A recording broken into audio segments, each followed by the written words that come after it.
Yeah, that's right. The end. All credits. I think that was a great way to start. Welcome to our session with Hoodlum. This is a case study session, but I guess as much about one of your projects as the company itself. So thanks very much, everyone. Today with us we have Nathan Mayfield, who is the co-founder of Hoodlum and the Chief Creative Officer, and Lee McGrath, who is Hoodlum's Head of TV. Thanks for joining us. Yeah. Who would like to talk a bit about the history of Hoodlum? Nathan, I think The it's... man who was there from the start. Hi, everyone.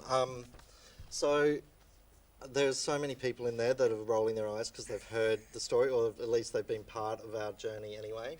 It's good to sort of do that. Can you all hear me, or do I need this? Okay.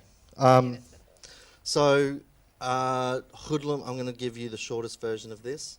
So Hoodlum basically started 20 years ago when my business partner and I, Tracy Robertson, started making short films together. Borrowing and stealing on the weekends. We were working on a soap opera at the Gold Coast. When it got axed, we thought, okay, well now it's time to sort of become producers. We all know, and I'm not saying anything that we don't know, like Brisbane isn't the hub of multi-platform. It's not a hub of sort of production. It's none of those things. And so we had to find that point of difference when we decided to be TV producers.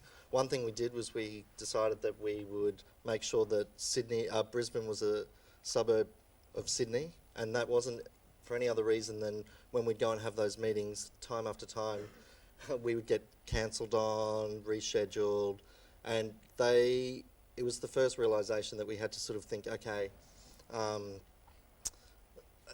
we can't make this difficult. That geography was a barrier for them, especially in those days. It's changed a little bit now. But look, about 15 years ago we formed Hoodlum. And we started off with a very small show here called override.com.au. And it was called a URL because we stumbled on the internet at that point. And thought, well, our point of difference is we'll start making content that lives on air as well as online. And we didn't actually know what that meant. We just knew that there was this thing called the internet, and it was something that was sort of sounded innovative, and like I said, it was a point of difference. So we got a time slot Saturday morning. Channel 7 TV execs were still in bed. They didn't even know that it went to air. We managed to get Apple and Sony on board to actually, as we've all done, sort of sponsor the show. We sort of said to them, we're not going to do product placement, but we will deliver you a show that you can use your hundreds of thousands of dollars in marketing money on. They said, fair enough. So they sort of gave us all of the equipment. That show went to air on a Saturday morning. It didn't do anything amazing on the Richter scale for Channel 7, but what happened after that was we had about 60 or 70,000 kids on the website. Now this was 1999. This was dial-up. It had no video, and we thought, okay, this is the new world. Little do we know it was going to take 14 years to actually become a real business. But I think the point of that was finding that point of difference, finding something that made us compete in different ways in innovation, as opposed to the big companies that we were sort of up against. So that's sort of where we started. Then we had some real great relationships. So we went and pitched a show called Fat Cow Motel to Ozstar. It started as I think like a 25 by 5 minute webisode series with Ozstar. We found out that they hadn't been paying, well, it wasn't that they weren't paying their bills, but they hadn't paid their content quota money. And so we went and had a meeting with them and said, oh, you've got all this money in content. Does everyone know what content quota is? I'll tell you in a sec. But we sort of said to them, oh, you haven't paid that for a little while. And actually the guy that we said that to could have done two things. Could have had us escorted off the premises, or in fact what he did do was say, yeah, no, we're about to get in trouble for it. So within about 48 hours it went from a $600,000 web series to a $2.5 million series, which sounds great, but it was still very low budget, wobbly sets. all of that stuff. But all of a sudden we had our opportunity. So content quota is every Australian network, except outside of ABC, SBS, I think, need to contribute a percentage of their gross profits back into scripted drama.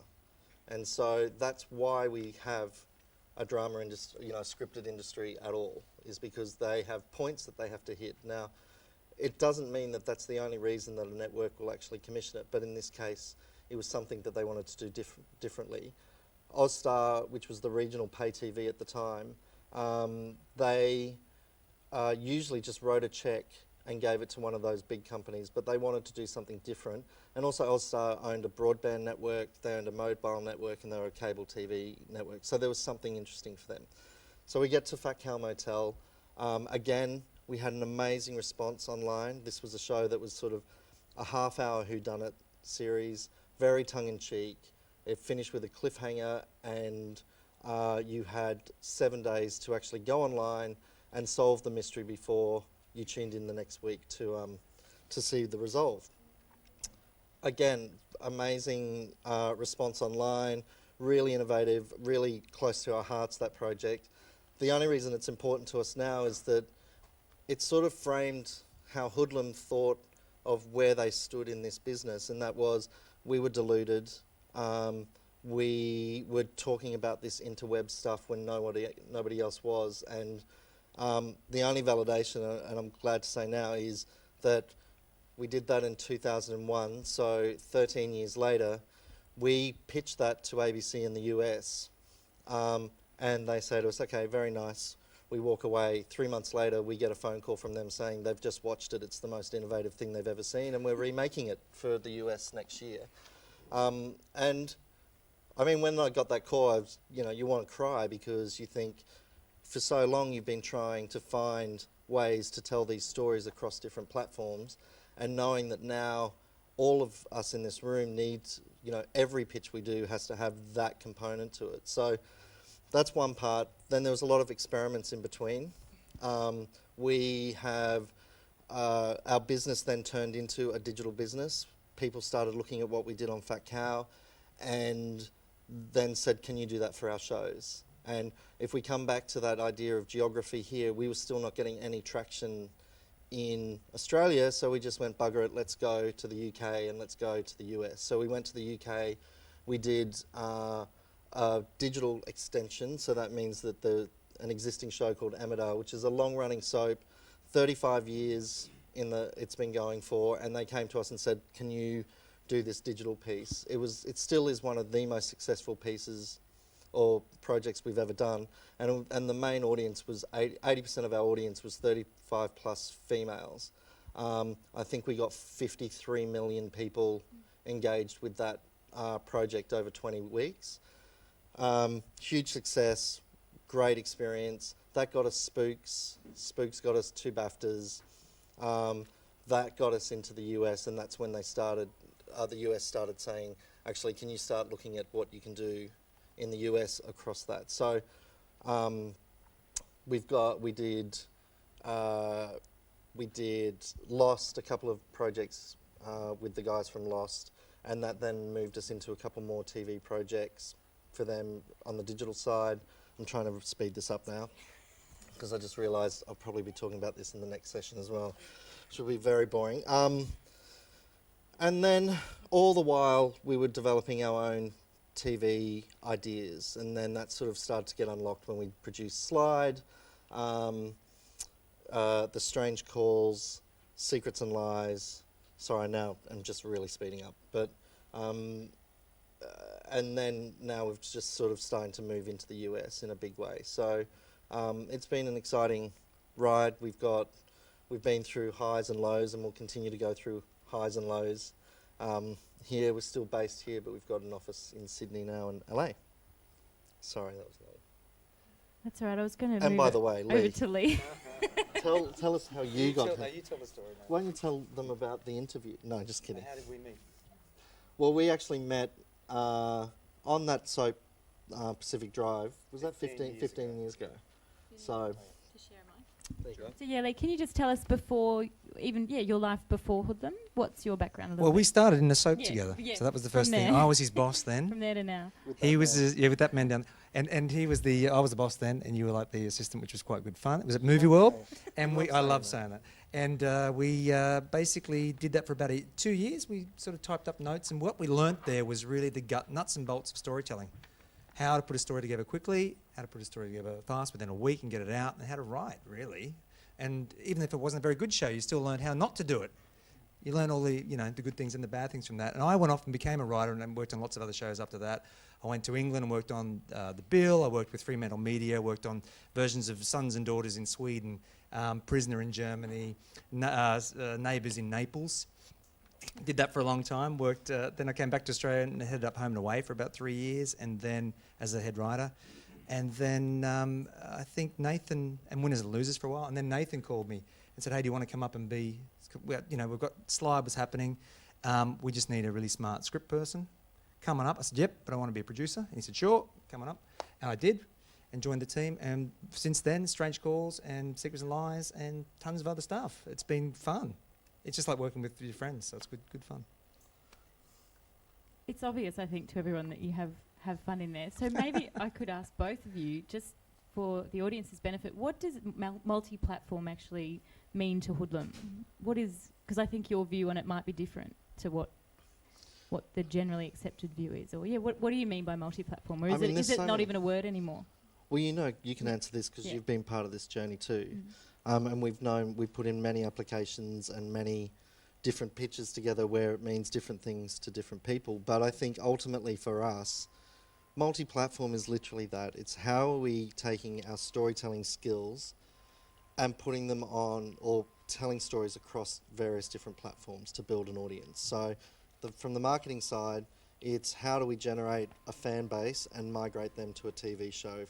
For PS Trixie, which was a Yahoo web series we did about 4 years ago, it was about how do we manage an audience across their different platforms, and that's how they paid us, was because we were teaching people how to use chat and their music and all of those different elements. So multi-platform is what we do anyway. It's just not being very focused on the TV component. Would that be? Yeah. What's your? Well, I just see it as more story across multiple platforms, just more story, extend it. TV can be the mothership in the case of Secrets and Lies, and out from that you've got the website and you've got social and other ways to connect with the story. It's all about getting the people to really engage in the story, and then they'll come from wherever back to the mothership. That's how I look at it, just more story. Yeah, it's kind of like a unique attitude to that, though, in that it's all about the story and the platform's really secondary, which I think everyone is evolving to that position anyway. It's just, I suppose, having had that view for such a long time now, what would you say has been the biggest evolution, Nathan, in... Education. Education in that it's our clients that are less knowing of what that means. And that's because we have got just as many failure stories as we do have successes of creating cool, funky games or interactive components and spending lots of time and resource and blood, sweat and tears on that, and 5 people turning up for it. You only do that once, and then you realise actually this is about getting mainstream audiences. So we read newspapers and we read essays around the fragmentation of our entertainment business. Well, as producers, we have to actually own that and go, okay, well, how the fuck am I going to get people to my show? Because if you rely on a network to market, you have to realise that you're competing against the other products that they've got online. So for the producer, it's actually about how do I use the pieces I am in control of, the storytelling pieces, to actually make sure that if I'm putting something on social or putting something online, that it's meaningful and valuable. So the only way you do that is you start at the writer's room and you plot out all of that material and you carve out the different element, you carve out what story beats you're going to put on those different platforms. And the main thing for us is what are you setting up on those other platforms that will be paid off online? Talk a little bit about Secrets and Lies in that respect. So when we pitched Secrets and Lies, we knew we had a great story, but we actually pitched to Channel 10 that this story was going on TV. This was going to be The Fugitive. This was one man's sort of quest to prove his innocence, and basically we were going to stay on the street, but all of the old online stuff was going to be Law and Order. So we were going to follow the detective back to the station, and everything from that point on was about collecting clues and giving insight. So even when we plotted those webisodes, we thought Law and Order. Exactly. You can't sort of drop those scenes into an episode of the TV show. So no, so on TV was a story of a man trying to clear his name, and you get a cop show online. And Channel 10 went, wow, we get a cop show and a drama? Well, this is fantastic. So 2 shows. But I said to Nathan, if we do this, let's give them very real story clues online. So if you actually watch the first episode, you don't know what the murder weapon is, but if you go online, you get the murder weapon. We still reveal it in episode 2, but if you've watched online, wow, you're ahead of the game. You know it's going to turn up in episode 2, and you feel empowered as an audience member, and you feel like you know something that the hero doesn't. And that's really a great feeling. It really gets people to come and watch it and play and sort of play along. Yeah, I think there's the balance too of the innovation and the mainstream. Like if I look at what we're doing now with Secrets and Lies and Secrets and Lies US, I think the innovation is in the fact that we're actually going to get like our conversion rates, our big numbers to these projects is huge compared to maybe a few years ago where it was actually about making sure we did something on mobile, making sure we did a game or all of those sort of elements. And I think that's what's sort of changed is keeping things super, super simple. Like the tools are there now, we all use them. So yeah. Okay. I just might swap microphones with you. Can everybody hear that okay? Nathan, I can't hear you at all, so I'm worried that they can't hear you. Can you hear Nathan okay? Sorry, okay, good. Doesn't matter if you can't hear me as much. So I might just jump back a little bit just before we go right into Secrets and Lies, because I think we're going to talk in a bit more detail about that. But just thinking now, while we're talking about the latest developments in the States and the fact that you're based here and you've been working in the UK and being active in all 3 markets, which is pretty unique, at the moment, is there a difference between working in each? I mean, is it better to be based here and then launching into those markets? Absolutely. Are we more evolved, more risk-taking, more kind of... What would you... Who's in the audience? Is it producers? What's the makeup of... So we were doing this earlier, so we've got people working in film and TV. Show of hands, yes. And then it's mostly film and TV. Okay. We've got some gaming people as well. Yes, Okay, a cool. few. Okay. I guess, has the market evolved? Sometimes it doesn't feel like it. Sometimes I feel like I'm going into a pitch meeting in the US and pressing play on something I've said 5 years ago. The difference is there's more zeros on, and this isn't being smug, like there's just more money that is being directed in that area, whereas it used to just be relegated to the digital intern to try and work out how to do it. And that's changed. Like they now have an absolute remit to invest money in this. So, go on. And so that comes from like a showrunner point of view. There's an interest right from... Well, it's even before development them. through? Like if you can get it, we've got a great showrunner in the US who's on board, but it's actually higher than that. It's actually that the person that commissions now has a remit, whereas to actually make sure that this has a multi-platform content element to it. Whereas once upon a time, that person would say, look, I'm just all about story and about the TV show. You have to talk to the digital department. And as soon as you do that, every time you go down the floor to the basement, which is where the digital used to be, two zeros would drop off the content budget. So by the time you got there, it was $500 that they had for webisode series, but they still expected it. And really, that's why there is a legacy of failures in what we've tried to do, is because the people in this room who understand how important it is to put stuff out there, it was never getting the attention. Now it does. Like they have no choice but to find ways to make it work. And consistently, everywhere you're working? You'd say No, it's kind of but the secret, the secret we have here, apart from when it goes out on the video, is that nobody's ahead. But when we're in the UK, they say, what are they doing in the US? And we say, oh, well, this is exactly what they're doing, and it's what we want to be doing.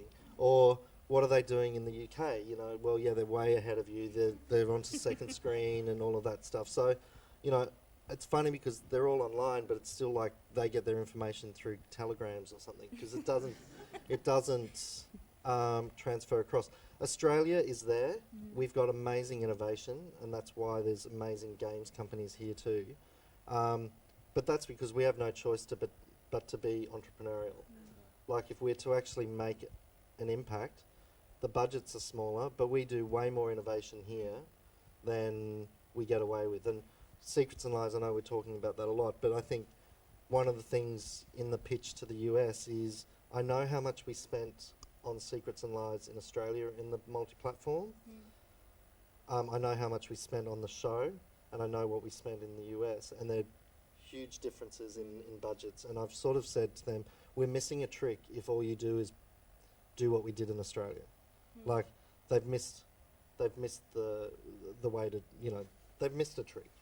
And so that for me is, you know, we've got real champions in there, which is really exciting, but we sort of are starting again because they haven't been set up that way. It's interesting. It's almost like you said about differentiating as a company, being able to do that as innovators. You know, Australians working out of based out of Southeast Queensland, or you know, a point of difference is the same thing. Setting yourself up in that way to innovate. I think that's our opportunity. Is actually, yes, there's absolute value in building those relationships locally, as in Australia, but you know, it's 13 hours on a flight. It's $1,500. Get to the US or get to the UK and start building those relationships. The catch is, again, just boring history stuff with Hoodlum, is at one point we had all our eggs, and Karen lived through this with us, we had all our eggs in the baskets in the UK and the US, and then the GFC hit, and overnight we lost $5 million worth of work. And I know, because I fired 15 people on one day, and luckily for us we had one job in Australia, and we hired everyone back the next day. But it reminded me that you have to be in you have to be in all the markets. And since then, it has been a real effort to sort of build the domestic business. So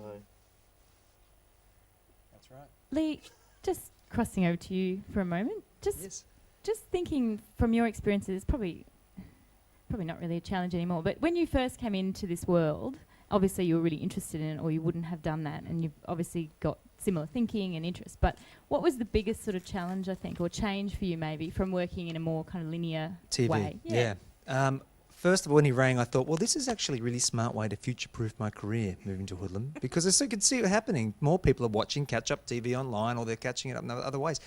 Broadcast television, we don't have to watch a show at 8:30 anymore just because the Network 10 says we do. That's the reality. And in Australia, a lot of the writers and a lot of the producers are very slow to embrace that. They're having to now, because all the networks are in a tailspin. They go, what's going on out there? Why aren't people watching at 8:30? And, you know, when I was at Home and Away, just in 2006, an average rating for us was 1.1, 1.2 million. That was average. A good rating was 1.8. And within, what, 6 years later now? It's 7 years later. It's on a good, big, you know, Sally's Wedding or whatever, they get 1.1 million. Yeah. So people are switching off and they're not switching back on. So there you go. That's the future of broadcast television. So it's going to go online. So that was part of the reason I came up here. But in terms of the story, it was just what Nathan always said, what your boot camp's going to be this and your boot camp's going to be that. It was actually quite easy. It's just there's more story, more investment, more character stuff, just in a different place. And when there is kind of a bit scary to writers, and often when I was working with writers on Secrets and Lies, a lot of them were very nervous about writing the webisodes or whatever because of that. It's actually another scene that happened between the episodes. Great way of thinking about it, or more content, more clues.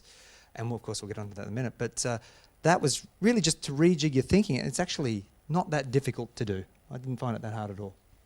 You've got a very open mind. It's a good way to embrace it, though. Well, in television generally, to survive, you have to be open and changed and your thinking and learn to survive. So that's it. So now that you're fully working, obviously, as part of the development team, has it changed? Have you developed a particular process that you would identify as being unique for the way that you're developing? We just tend to react. The team, if we're excited about a story, it's really interesting. If we're excited about something, we push it through. That's how it really starts. It's very, very rare that a reaction to a network asking us for something, does that show get up? It's often, gee, we really believe in that. We'll get excited about an idea, and they tend to be the ones. We had no idea of Secrets and Lies. We get bored, or with Strange Calls. and other things we're working on. But you just got to sort of trust your gut and hope that if you like it, maybe the audience will too. And that goes for all storytelling, really, whether it be a novel, a TV show, or film. So, just a question I haven't given you here. In terms of the team that you have, is it you and some writers that work across everything, or how does it work? Nathan and Tracy at the top sort of thing. We all drive and decide on the projects together, and I tend to bring in writers or bring in outsiders to build stuff. But really, we generate the ideas in-house mostly, and we write them up in-house as one page and do as much work as we can. And I have an offsider, Dom. He's my script assistant, really, and he's sort of the only one in-house I have. Otherwise, that's about it. It's really small. I think that's what is probably good about it. There's not too many people you have to please inside. It's just us, which is good. Great. It might be a good time to have a look at Secrets and Lies. We've got the step-by-step video here. So Nathan, this was prepared for you to present, I guess, an overview of the whole project. This is literally just gives an overview of what we did on the show as well as the multi-platform stuff. But we can hopefully, if we whip through this, we've got time for questions. Yes. No, we've still got plenty of time. So Secrets and Lies premiered last year. Yes. Was this it? year. This year. What am I saying? Yeah. On Network 10 for anyone that hasn't seen it. So let's have a look.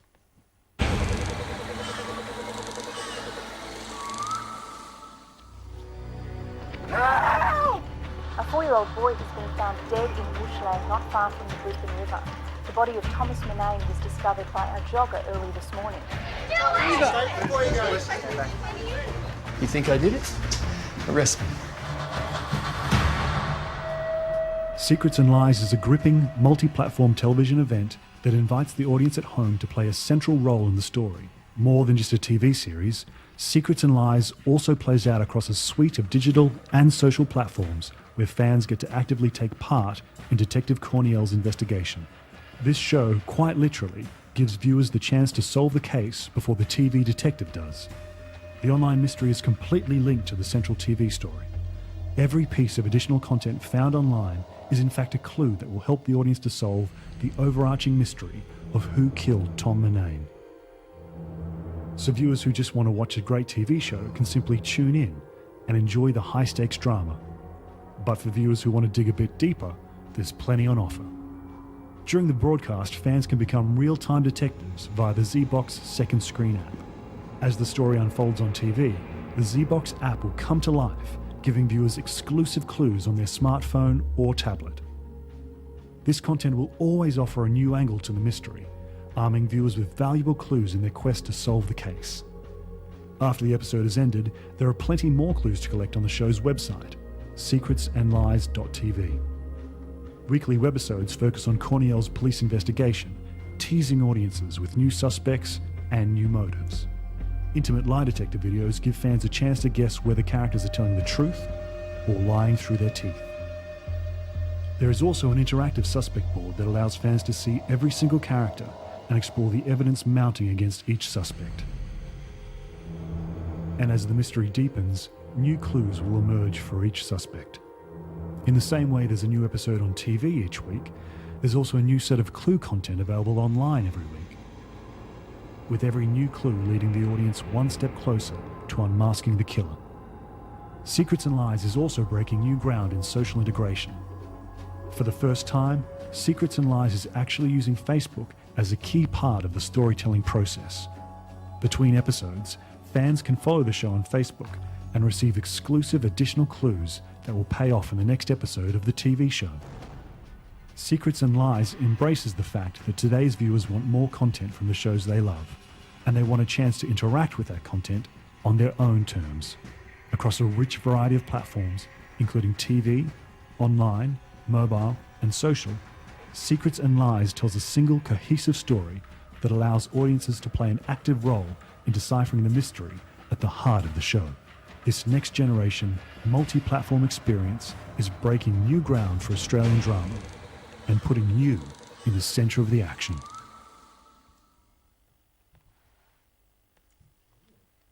Can you tell us a little bit, maybe about, we've already covered a little bit, but about the process of development? So this was an idea that you developed in-house and you took... A local author, Stephen Irwin, came to me with a one-page idea about a man. He goes jogging every morning, Steve, and that's where the idea came from. A man goes for a jog, finds a dead 4-year-old boy murdered on the track. It's called The Track.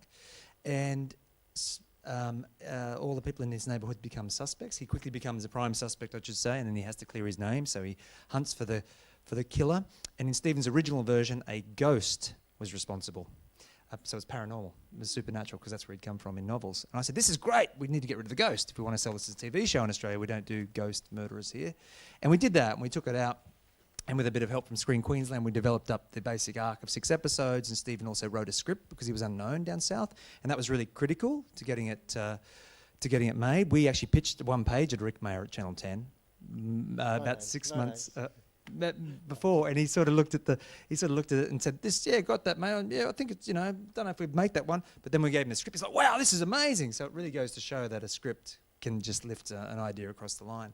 And from there, it was a very quick production period. We were shooting within 5 months of the green light. It was incredible. And was part of the pitch in about creating a show on all platforms? Did Yeah, they yeah, have a he- sort of a remit they wanted to try and He said, reach "I've got a the good audience? script here. Okay, what's the webby bit, Nathan?" I remember that was it.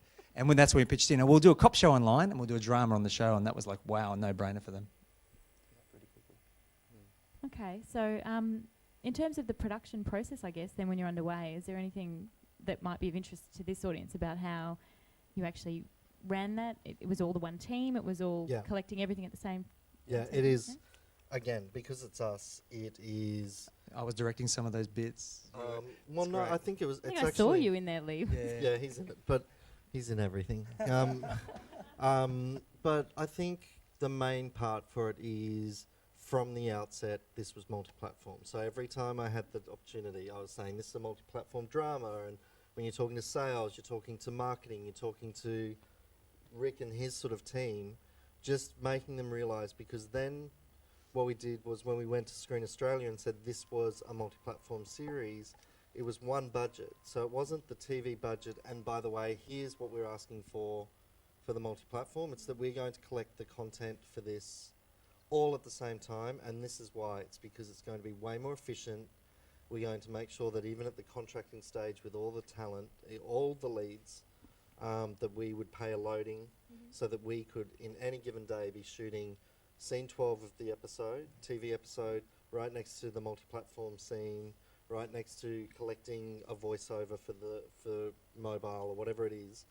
And it was actually, it meant that everything was collected at the same time. So, and then it got fed through into post-production that same way. Same. And You written still break out a smaller team so that you don't have your entire main unit sitting around while you're doing a piece to camera. But culturally, we told everybody that came in, look, if you're going to go, the digital shit on the side, then sorry, you're not going to get a job with Hoodlum. You're just not. It has to be embraced. It means that everybody sort of gets on board and starts to work out what it is that they can do to enhance what they're doing. And So it comes it from works. the plotting room, as you said. We'd plot the show, episode 1, and then we'd plot the webisode on the same day. So that writer writes that, and they're responsible for that, which is great. That happens when you go to shooting all the way through.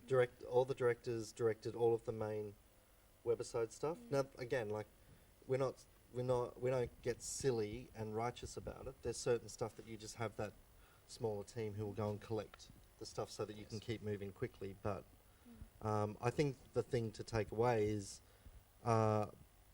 budget it out, and if you think that the network aren't going to approve that line item, to be detail about it, hide it.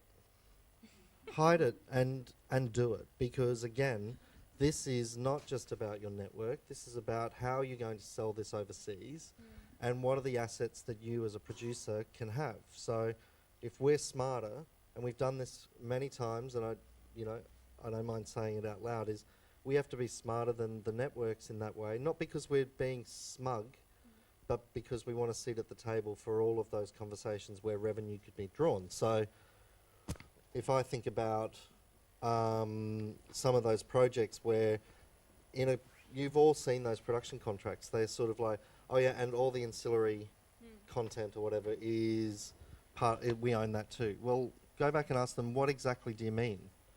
Okay, well, for one of the projects, we carved out iTunes because they said, well, we own it. I said, okay, we'll give you all of that material, but we're going to keep iTunes, and we're going to keep game rights, and we're going to keep blah. And if we're smarter about it, then it's not that it means that we've got control, and that actually becomes important in when we're building this stuff together. Then you get to the next step, and they go, hang on a minute, we want iTunes now because iTunes is this big thing now, and we can do that. It's like, that's fine. We will share with you the spoils because we want them to write a check again for us. But at least we have a seat at the table to actually go, we want to be in control with that. So do you still think it's about demonstrating you've got a plan as to why, and if there isn't a reason why they might, then it's up for negotiation, depending? So as a always. yeah.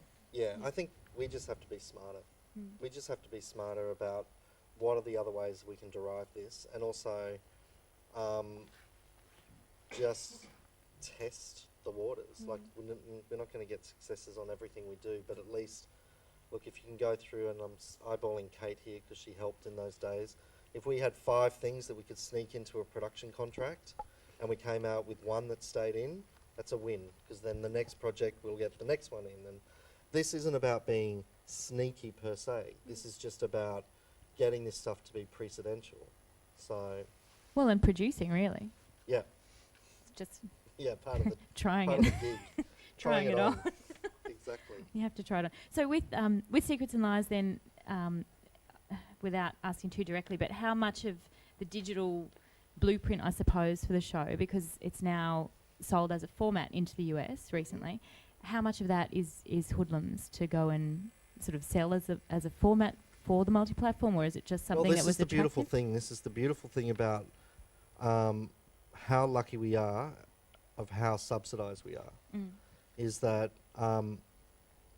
until when this is just a foot up that we have. Like, when we have Screen Queensland and Screen Australia investment in our projects, we still own our projects. If we went and took this straight to the US and you sell it in the US, the studio says, we will buy this and we will own it and we'll just give you a fee.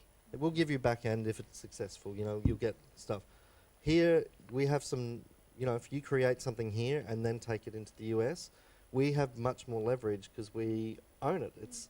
We own a big chunk of it. And in fact, we've got these amazing bodies who actually say, well, we'll help you, we'll finance you, but you'll represent the project still. So from that point of view, when I look at how we took that into the US, that gave us a lot of leverage. One, we delivered on the promise, so we did a good pitch, and then we gave them a show that was actually really good that they wanted.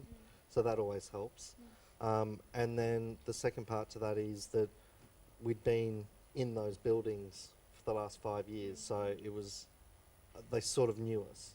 So I think that was also part of that. But it was the story first, and then great that you could deliver on all the rest as Yeah. well. Would that We be would fair be to say? look, I think in the next 12 months we will be the only show on ABC in the US that will have a massive multi-platform component. Well, for a drama show, it's still so unique. Yeah. Yeah. Still. Yep. Is there anything else you can tell us about that process, Nathan? Without obviously, it's just sort of new and it's happening now. So without giving anything away, but selling a show into the US as a format like that, this is not the first time you've done it. Yeah, so, well, it's interesting because we've got 4 shows now. Like I said, Fat Cow has now been sold as a format, Strange Calls, and Secrets and Lies, and then another project with Amazon that we've just started. But that's not a format, that's an original that we've sold direct to them. But they all have been different, they're all with different studios, so they all have different ways to do it. But ultimately, I think it just came down to being there, having a good product to show them, and then that was it. And one thing that we weren't dog-headed in this, we sold Strange Calls before Secrets and Lies, yet Secrets and Lies happened quicker. So by the time we did Secrets and Lies, we had the leverage to actually say, no, we're going to be locked to that project to produce it as well. Whereas with Strange Calls, it really is when we did the negotiations on that, it was a pure format sale, which happens all the time. But now we've demonstrated with the pilot of Secrets and Lies that now we've gone back and we can have those meaningful conversations with the Strange Calls studios and say, actually, we want more involvement. So it's just step by step. Yeah. just for the benefit of those in the room, I'd say that you also have agency representation, but Hoodlum's been undertaking dedicated business development in that market for what?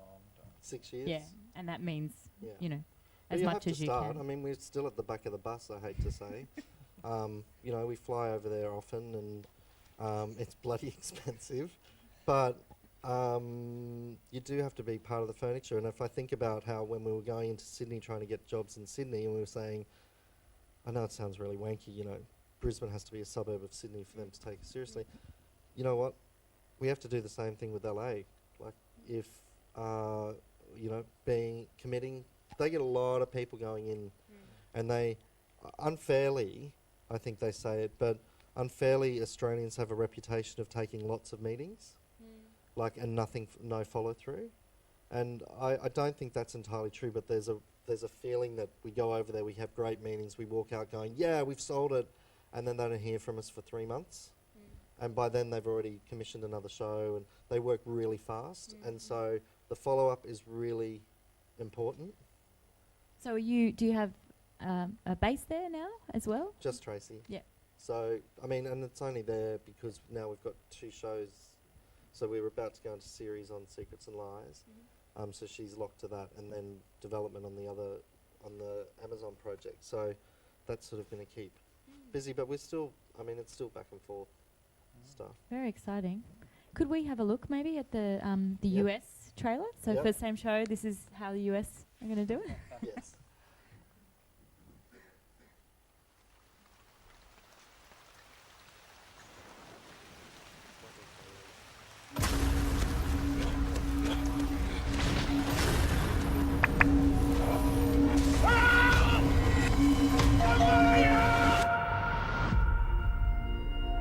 Earlier this morning, a 5-year-old boy was found dead.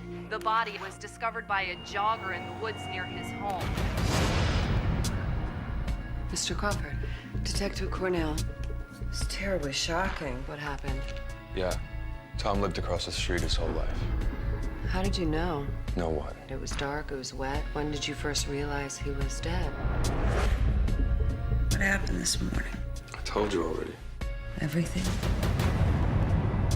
They don't know who did it, do they? Not yet. But whoever it was, they're far away by now.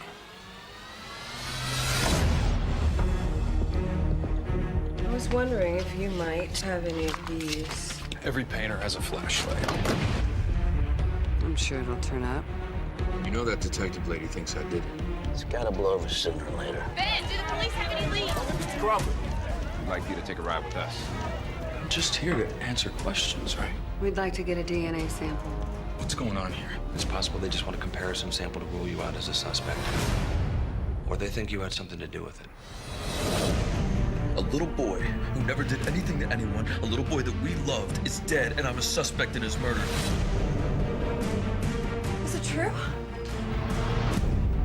Dad, is it? What are you hiding, Mr. Crawford? Did you kill Tom? Stop and leave us alone! If you think I did it, arrest me. Do you have a search warrant? Your wife gave me permission. I won't let you do this to me. Do what? I didn't kill him! Do you know what happened? That's what I'm gonna find out. Is this a game to you? Hardly. Then get the hell out of my house!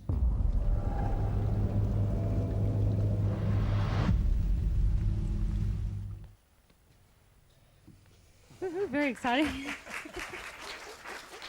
They know how to cut good trailers. Yeah, they do. Super exciting. So when is it into production?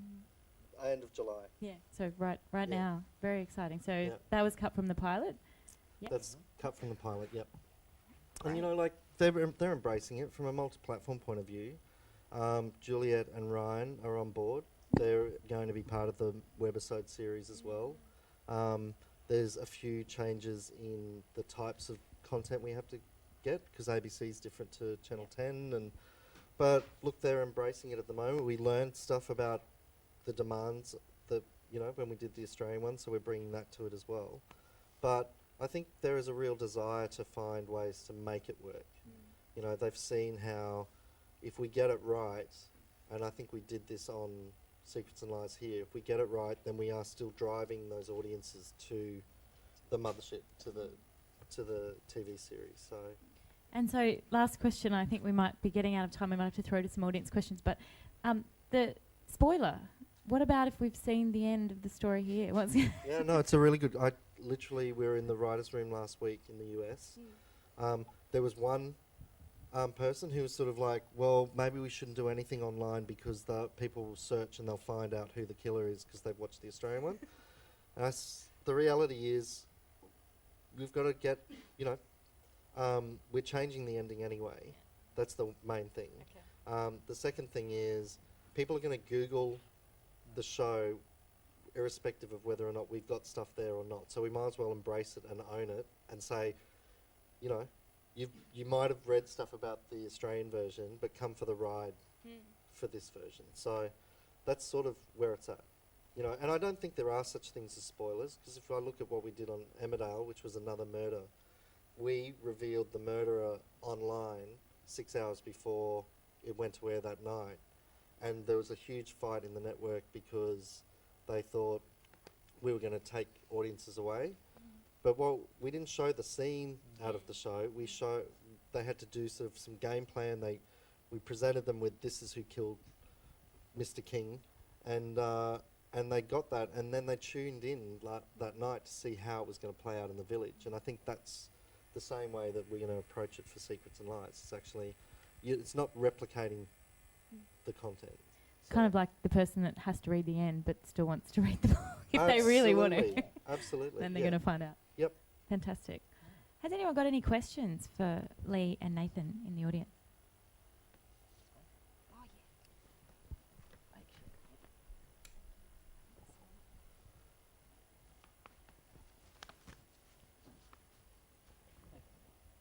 Just regarding Secrets and Lies, was Channel 10 the first network that you had pitched the show to locally?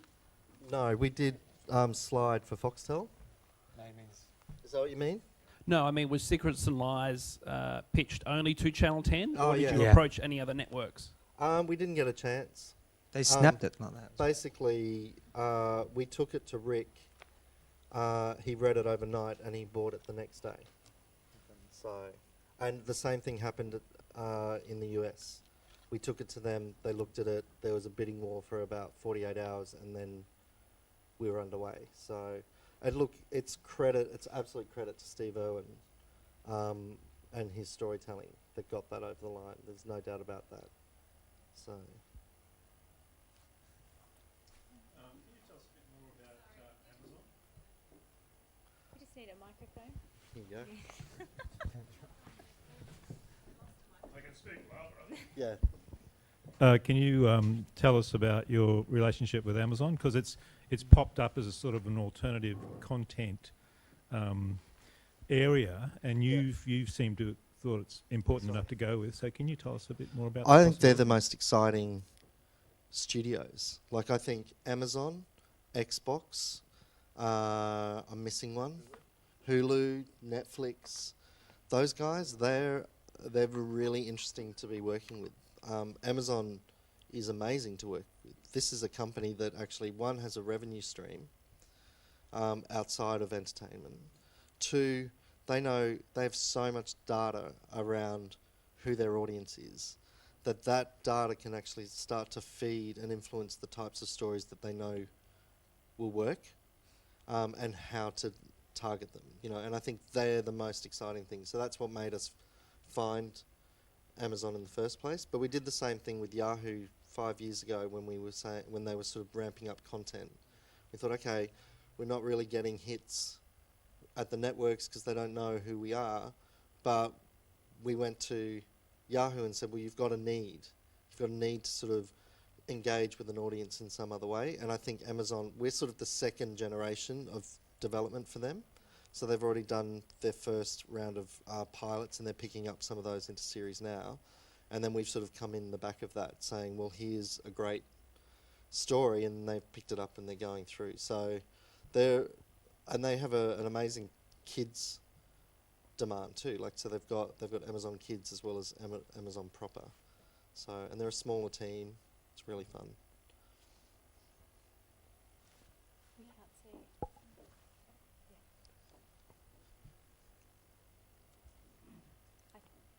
It's all right. I think there's someone coming. Hi there. With the recent rise of things such as Netflix and the new model of mass releasing and this sort of new culture of binge watching that's starting up, do you think this model is going to have effect on multi-platform storytelling, whereas in rather than a story developing over several episodes or weeks, people are consuming the whole thing in a matter of days? Brilliant question, and yes, the answer is yes. We all do it, legally and illegally. And I think that idea of this binge viewing means we're moving back to a behaviour that's more like a book, that these are chapters in a book, and if I've got time, I'll watch all 12 episodes of my favourite show. If I don't, I'll just eat it. I'll sort of consume those when I can. So I think absolutely. That is that's that sort of pay TV, Amazon sort of model though. It's not enough to sort of sustain a business because they don't commission the volume that the networks do, but it's absolutely the behaviour that people are doing. And I think that's all of us. We just got to look at how we're actually consuming entertainment, going, okay, well, how do we tell stories? Now you have to be careful when you how you sell it to your commissioner, because they don't want to know if they're free to air and they rely on Nelson, then they don't want to know that you've already thought about how this is going to look as a binge viewing experience. So, but I think it's absolutely right. That's exactly what we should be doing. I think we've got one more question. My question was actually quite similar. I tend to buy things on box set DVD. So I was just wondering, how does the Facebook and the social media sections that you play along with work? Are they released in that, oh, this is the bit that goes with episode 1, this is the bit that goes with episode 2? Look, there's no easy answer on that. It's just that once you define what the platforms are that you do it for example, with Amazon, even though we haven't jumped through that hoop yet, I think it's actually about just building that world. One of the entry points is the TV series, and then how else can we use social and games and mobile to build out that world. So if I know that it's a box set behaviour, then all I'm doing is giving them the opportunity to drill further into characters, or just basically you have to think about it in success. Like if you've got a great show, then all of that stuff happens. Breaking Bad, everybody wanted to consume anything and everything about Breaking Bad because everyone fell in love with the series, and they weren't prepared in the earlier seasons because they didn't. Again, it's like commissioned as a series, and then and we used to get this too. It's like, well, if it's successful in the first season, then we might do something online. Well, as producers, we have to be ready. Otherwise, we don't believe in the project in the first place. But we got to be ready to sort of, how do we feed those fan bases? So, does that answer the question? Like, I think it's just that you still collect all that material, and it may not be that you're feeding content in between episodes, but people fall in love with a particular character and you give them more on a different platform, social or whatever it is. I think we are out of time, but thank you both very much for joining us and sharing Secrets and Lies and a bit of the Hoodlum story. Thank you.